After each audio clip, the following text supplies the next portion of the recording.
Thanks for tuning in. Well, weekly film review. And this week I'm going to review a horror film from 1981, directed by Tony Maylam. And it's The Burning. And again, The Burning.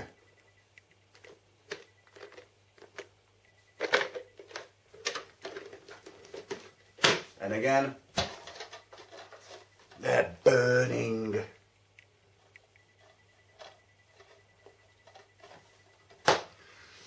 Yeah, one of my favourite horror films of that genre. Banned in 1984, along with the rest of them, thanks to the Daily Mail. However,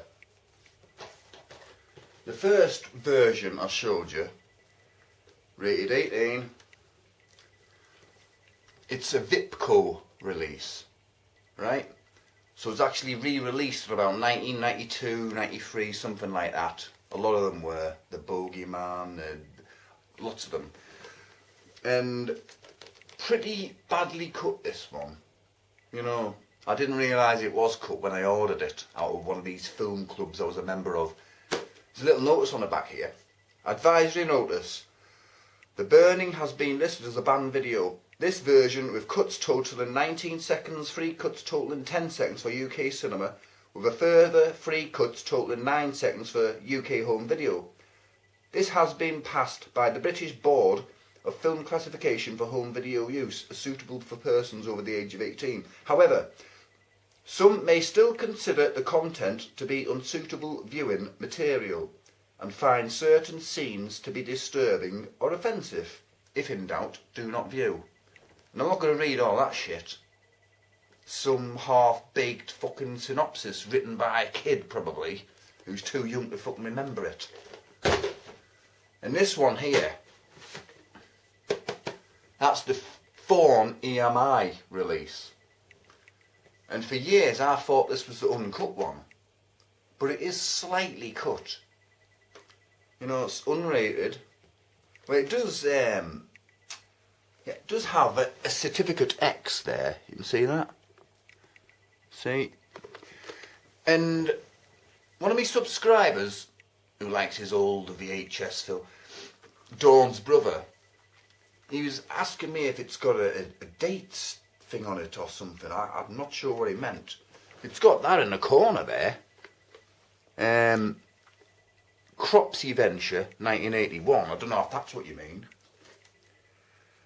And this version here, that is completely uncut. That one, previously banned. It's another Vipco, but this is when Vipco like started becoming, you know, stopped cutting films.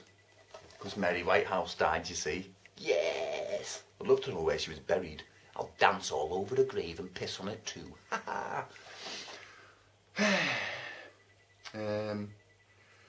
Yeah, this one's... if you want to see this film and its full bloody glory, find that one, right? This one, however, is worth a lot of money. Well, the most frightening of all Maniac films. Starring Brian Matthews, Lee Ayers, Brian Backer, Larry Joshua and Lou David as Cropsey. Tagline here: don't look, he'll see you. Don't breathe, he'll hear you. Don't move, you're dead! Music composed and performed by Rick Wakeman. Screenplay by Peter Lawrence and Bob Weinstein. Created and produced by Harvey Weinstein. Directed by Tony Maylam. On a moonlit evening many years ago, a group of young campers played a trick on Cropsey, the camp caretaker. The trick backfired and Cropsey became a horribly disfigured maniac, a mutilated killer with a thirst for revenge. This is the terrifying account of Cropsey's return and of the trail of blood he leaves in the dark woods. Yeah, you see,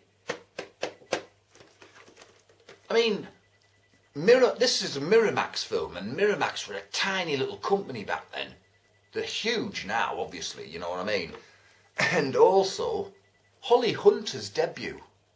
She's not in it much, but you can see her every now and then, and she actually has a line in it as well. God almighty. She must look back at this and think, what did I fucking do that for? That's a good film, actually. One of my favourite horrors from that genre. But, you know, the campers in peril type film. But anyway, I'll do my own synopsis here. Yeah, Cropsey, the caretaker in, is it Camp Blackfoot? Or is it, yeah, because later on they're at Camp Stonewater. It's like, a camp where they go for the summer, like when they're at school and whatever. And according to these lot, he's like a bully, and he's got these shears, and he's always drinking a lot and picking on the kids. So one night they play a prank on him. They get this, like, I don't know if it's a wax skull or it's some kind of skull with a candle burning in it and maggots coming out of its, like, eyes and that. They sneak into his hut, like his cabin, and because he's pissed, he's like, unconscious in bed after about a fucking 2 bottles of whiskey. So they put this on his dressing table right next to him. And they're banging on the window to wake him up, and he wakes up and sees it, and he foolishly knocks it down like that.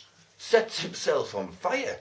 When he tries to get out, he does another foolish thing and knocks all the gas canisters down and fucking just blows himself up. And he runs outside, like, on fire, and they're all just stood watching him going, oh shit, we've gone too far this time. Anyway, he rolls down an embankment into the fucking river, puts himself out and all that. Then it's like 5 years later. It's like he's had skin grafts, nothing works, and he looks like a monster. And, he goes back to Camp Stonewater to get revenge with his shears. First off, he kills a prostitute in the streets of New York, I think, and stabs her with a pair of scissors, blah-de-blah. And then there's lots of cliffhangers before he actually kills any of these campers. And the scene on the raft is pretty graphic. When Fisher Stevens gets his fingers chopped off and he's looking at his stumps. 5 kids, just slaughters them all. Anyway, he's on the loose killing people and that night. Alfred's the one who saves the day at the end, really. And Todd, 5 years previously, was one of the gang that played that prank. And now he's like a sort of counsellor, like team leader, well, Cropsey remembers this, and like the finale, he goes after him, and I won't tell you too much. And anyways, everything happens and blah-de-blah, people getting chopped up. It puts you off camping for life. I've seen it. Look at the trailer for this on YouTube, right? It's like, if you're thinking of going camping this summer, don't. Yeah, good film, that. I mean, very like Friday the 13th. But Friday the 13th was 2 years before this. And Tom Savini, he does the special effects. That's why they look so damn realistic.